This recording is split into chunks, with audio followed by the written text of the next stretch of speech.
Ma näitan teile, kuidas saate oma teadmiste baasi kasutada kliendi päringu lahendamiseks. Selles päringus siin küsib klient soovitust algajale.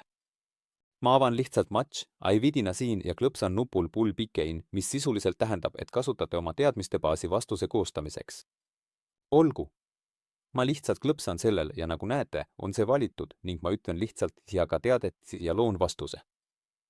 Nüüd kasutab tehisintellekt teadmusbaasi ning kliendi küsimuse ja teie antud küsimuse kombinatsiooni ning loob teile vastuse.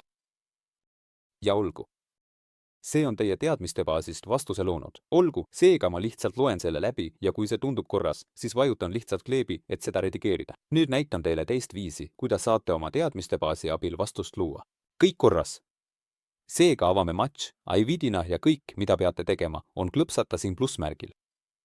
Seal on kirjas lisa abikeskuse artikkel.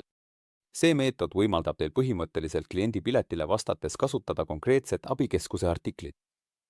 Seega otsin üles artikli ja vajutan sisestusklahvi. Ja olgu. Ma saan otsingu tulemused ja ma kasutan seda abikeskuse artiklit siin. Seega see jama, see näitab sinu pileteid, makrosid ja abikeskuse artikleid. Ma kasutan seda artiklit, mida siin soovitatakse. Olgu. Ja ma klõpsan sellel ja salvestan, jagan ülevaadet ning vajutan nuppu loo vastus. Ja siin on meil vastus. Tehisintellekt andis mulle valitud abikeskuse artiklis täieliku vastuse. Kõik korras.